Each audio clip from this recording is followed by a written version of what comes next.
তো হ্যালো বন্ধুরা, সবাই কেমন আছো? মুনিয়ার হেসেলে তোমাদের আবারও আর একবারের জন্য স্বাগত। তো আজকে আবারও চলে এসেছি আর একটা নিরামিষ রেসিপি নিয়ে। আমাদের বাড়িতে বিশেষত বাঙালি ঘরে বলো বা নন বেঙ্গলি ঘরে বলো, অনেকেই নিরামিষ খেয়ে থাকি। বিশেষত আমরা যারা মৎস্যভোজী তাদের বাড়িতেও কিন্তু বৃহস্পতিবার কেউ খায়, কেউ বা তোমার শনিবার, কেউ মঙ্গলবার, অনেকেই আমরা নিরামিষ খেয়ে থাকি। তো তার জন্য আমি আজকে নিরামিষ পনিরের একটা রেসিপি তোমাদের কাছে শেয়ার করছি। চলো পার্ট বাই পার্ট দেখে নিই। তো দেখো বন্ধুরা, এখানে আমি 300 গ্রাম মালাই পনির নিয়েছি, যেটা মিষ্টির দোকান আমাদের এখানে বিক্রি হয়। আর এখানে এর সাথে নিয়েছি একটুখানি টুকরো করা, কিউব করা, যেরকম আমরা পোস্তর মধ্যে দিই সেরকম আলু। আর জানোই তো আমরা অনেক কষ্ট করে সবাই রোজগার করি, তো ফ্রিজের এক কোণে আমি প্রথমে ভেবেছিলাম যে তোমার দিয়ে করবো, ক্যাপসিকাম দিয়ে, কিন্তু সেটা পাইনি দেখে ফ্রিজে রাখা কিছু ফুলকপি ছিল পুরনো, সেগুলোকেই কাটছাট করে বাদ দিয়ে এটুকু পেয়েছি। আর মশলা হিসেবে নিয়েছি টমেটো, কাজু, কাঁচা লঙ্কা, আর রয়েছে পোস্ত, আর রয়েছে সাদা তিল, আর একটু আদা। তো চলো, এখানে কড়াই গরম করতে দিয়েছি। এবার দিয়ে দেব সাদা তেল। যেহেতু একটু সাদাটে করব, তাই জন্য এখানে সাদা তেলেরই আমি ব্যবহার করব। তেলটাকে গরম হতে দেব। তো চলো, তেলটা গরম হয়ে গেছে। এবার আমরা কিন্তু পনিরগুলো একটু ভেজে নেব।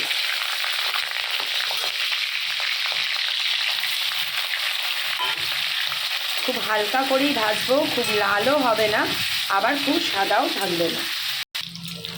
তো দেখো বন্ধুরা, আমার পনিরটা কিন্তু এইটুকুই ভাজা থাকবে, এর বেশি আমি ভাজবো না। তো চলো, এক হাতেই ভিডিও করছি, যতটুকু তোমাদের সাথে শেয়ার করা যায়। এর সাথে সাথে আমি পনিরগুলো তুলে নিচ্ছি। দেখো, ভাজা পনিরগুলো তুলে নিয়েছি। এবার ওই তেলের মধ্যেই আমি দিয়ে দিয়েছি কেটে রাখা ফুলকপিগুলো। এবার ফুলকপিগুলো ক্রমাগত নাড়াচাড়া করতে করতে আমি সব দিকে সমান করে ভেজে নেব। তো এবার দেখো বন্ধুরা, পনিরের পাশাপাশি আমি ফুলকপিগুলোকেও কিন্তু খুব সুন্দর করে ভেজে নিয়েছি। এবার চলো, ফুলকপিগুলোকেও আমি তুলে নিই। এবার কিন্তু বাকি রইল শুধু আলু, আর আলুটাকেও আমি ভেজে নেব। কিন্তু যেহেতু আলুটা একটু শক্ত, তাই আলু ভাজার সময় কিন্তু আমি দিয়ে দেবো একটুখানি নুন, তাহলে আলুটা একটু তাড়াতাড়ি নরম হয়ে যাবে। তো দেখো বন্ধুরা, বুঝতেই পারছো আশা করি, হলুদ ছাড়াই কিন্তু আমি আলুগুলোকে ভেজেছি। আর দেখো, আলুটা কিন্তু খুব সুন্দরভাবে নরম হয়ে গেছে। এবার আমি আলুটাকেও তুলে নিচ্ছি। এইটুকুই তেল অবশিষ্ট আছে, আর ওই তেলের মধ্যেই আমি দিয়ে দিলাম একটুখানি ঘি। আর কি দেব, দিয়ে দিচ্ছি আমি গরম মশলা ফোড়ন।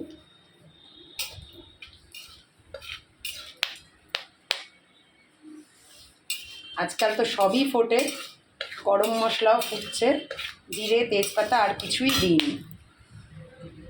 আর এখানে দেখো যে মশলাটা করে রেখেছিলাম, সেই মশলাটাও আমি দিয়ে দিলাম।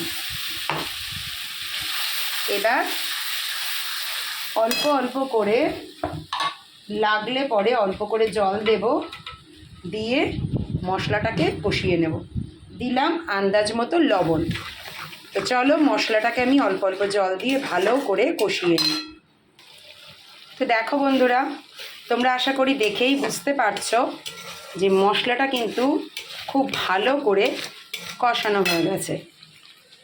এর পরে আমি দিয়ে দিলাম ভেজে রাখা ফুলকপি, পনির আর আলু।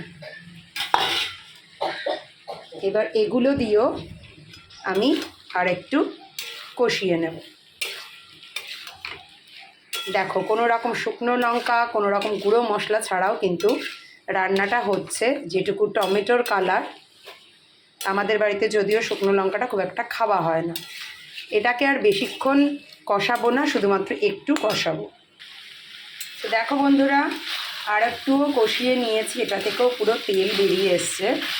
এবার আমি যে মিক্সিতে মশলাটা করেছিলাম ওই মিক্সি দেওয়া জলটা আর যেটাতে ভেজে রেখেছিলাম তার মধ্যে দিয়ে জলটা দিয়ে আমি এবার তরকারিটা একটু যেটুকু নরম হয়নি আলু আর ফুলকপিটা সেটুকু হতে দেব।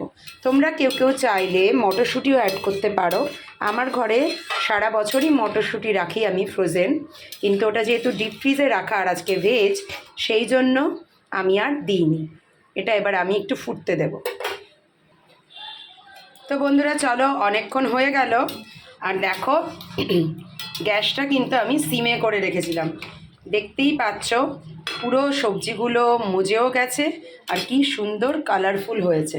আর যেহেতু আমি তো সব তরকারিতেই একটুখানি করে চিনি দিই, আর এটা আরও নিরামিষ বলে কথা, গরম মশলা দেবো না যেহেতু ফোড়নে দিয়েছি, একটুখানি চিনি অ্যাড করলাম আর দিয়ে দেব ঘি।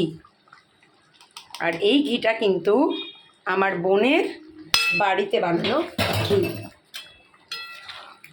তো চলো এবার নামিয়ে দেব তরকারিটা।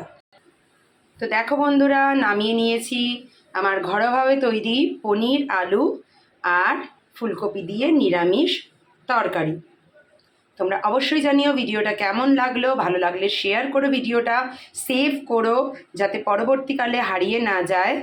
আর আবারও চলে আসবো নতুন ভিডিও নিয়ে।